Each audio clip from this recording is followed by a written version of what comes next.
Welcome, everybody, to today's Read Aloud. We actually have a brand new book that I'm going to start for you today. It is called The Thief of Always. Since we're getting into fantasy book clubs, I thought it would be really great for us to start a fantasy read aloud. I know how much you love the Among the series, and we really need to finish that. So I'm going to do that one for fun, but this read aloud is going to be required that because we're going to be using it during our actual mini lessons for Readers Workshop. So I will finish your other book, but I'll do it kind of on the side so you can watch it when you have time, maybe on the weekends or something like that. But this is going to be required reading. So I am really pumped about this book. You should have trust in me because you have loved every single read aloud that I've given you this year, and this will be no different. So it's called The Thief of Always. Let's get going. Harvey Half Devoured. It's the title of the first chapter. The great gray beast February had eaten Harvey Swick alive. Here he was, buried in the belly of that smothering month, wondering if he would ever find his way out through the cold coils that lay between here and Easter. So let me just think about this for a second. February, I know February, and I know February in a lot of places, not in Lagos, but in a lot of other places, it's cold, it's dark, it's gloomy. And when it's cold and dark and gloomy, how do people tend to feel? They tend to feel sad. They tend to feel not excited about being around and going outside because it's just so cold. So Harvey is calling this February, he's calling it the great gray beast February. And he's just waiting until Easter time because Easter comes sun, April comes spring, and it's so much better. So he's obviously not into this month. He didn't think much of his chances. More than likely, he'd become so bored as the hours crawled by that one day he'd simply forget to breathe. Then maybe people would get to wondering why such a fine young lad had perished in his prime. It would become a celebrated mystery, which wouldn't be solved until some great detective decided to recreate a day in Harvey's life. Then and only then would the grim truth be discovered. The detective would first follow Harvey's route to school every morning, trekking through the dismal, dark streets. Then he'd sit at Harvey's desk and listen to the pitiful drone of the history teacher and the science teacher and wonder how the heroic boy had managed to keep his eyes open. And finally, as the wasted day dwindled to dusk, he traced the homeward trek, and as soon as he set foot on the step from which he had departed that morning, and people asked him, as they would, why such a sweet soul as Harvey had died, he would shake his head and say, "It's very simple." "Oh," the curious crowd would say, "do tell." And brushing away a tear, the detective would reply, "Harvey Swick was eaten by the great gray beast February." It was a monstrous month, that was for sure. A dire and dreary month. The pleasures of Christmas, both sharp and sweet, were already dimming in Harvey's memory, and the promise of summer was so remote as to be mythical. There'd be a spring break, of course, but how far off was that? 5 weeks? 6? Mathematics wasn't his strong point, so he didn't irritate himself further by attempting and failing to calculate the days. He simply knew that long before the sun came to save him, he would have withered away in the belly of the beast. "You shouldn't waste your time sitting up here," his mom said when she came in and found him watching the raindrops chase each other down the glass of his bedroom window. "I've got nothing better to do," Harvey said without looking around. "Well, then, you can make yourself useful," his mom said. How many of us have this happened to? You tell your parents, "I've got nothing to do, I'm bored, and then all of a sudden they have an idea that you could be doing something that they want you to do. "Well, then, you can make yourself useful," his mom said. Harvey shuddered. Useful? That was another word for hard labor. He sprang up, marshaling his excuses. He hadn't done this, he hadn't done that, but it was too late. "You can start by tidying up this room," his mom said. "But Don't sit wishing the days away, honey.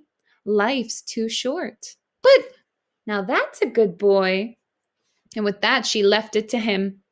Left him to it, muttering to himself. He stared around the room. It wasn't even untidy. There were one or two games scattered around, a couple of drawers open, a few clothes hanging out. It looked just fine. I am 10, he said to himself. Having no brothers and sisters, he talked to himself a good deal.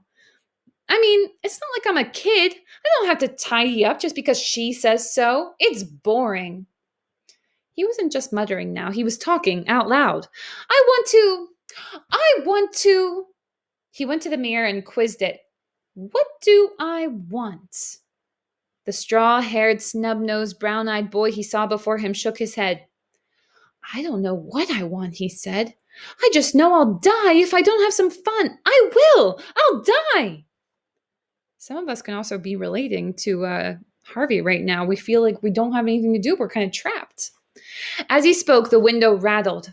A gust of wind blew hard against it, then a second, then a third. And even though Harvey didn't remember the window being so much as an inch ajar, it was suddenly thrown open. Cold rain spattered on his face. Half closing his eyes, he crossed to the window and fumbled to slam it, making sure that the latch was in place this time. The wind had started his lamp moving, and when he turned back, the whole room seemed to be swinging around. One moment, the light was blazing in his eyes. The next, it was flooding the opposite wall. But in between the blaze and the flood, it lit the middle of his room.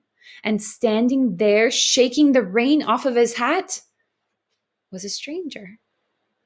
He looked harmless enough. He was no more than 6 inches taller than Harvey, his frame scrawny, his skin distinctly yellowish in color.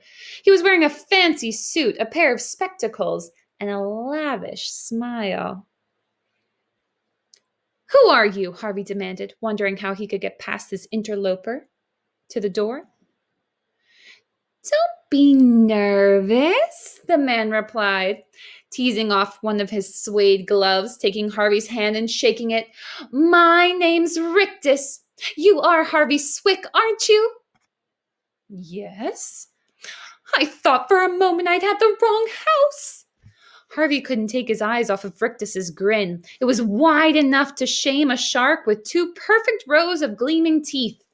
Rictus took off his spectacles, pulled a handkerchief from the pocket of his waterlogged jacket, then started to mop off the raindrops.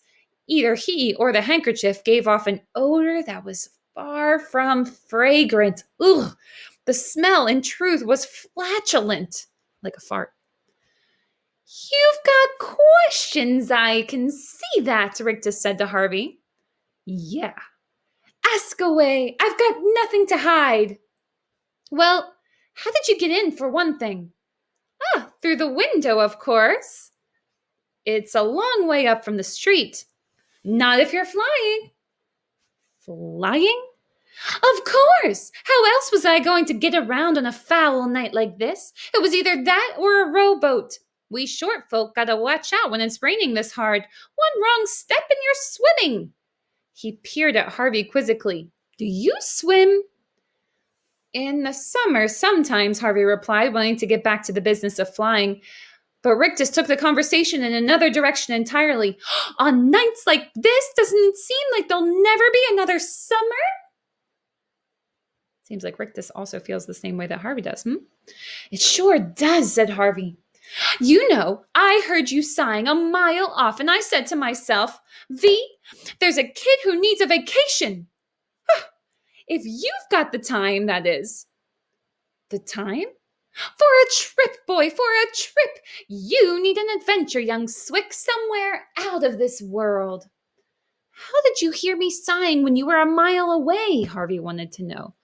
Why should you care? I heard you. That's all that matters. Is it magic of some kind? Maybe. Why won't you just tell me? Rictus gave Harvey a beady stare. I think you're too inquisitive for your own good, that's why, he said, his smile decaying just a little. If you don't want help, that's fine by me.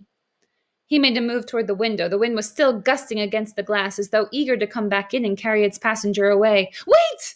Harvey said. For what? I'm sorry, I won't ask any more questions. Rictus halted, his hand on the latch. No more questions, eh? I promise, said Harvey. I told you I'm really sorry. So you did, Rictus peered at the rain.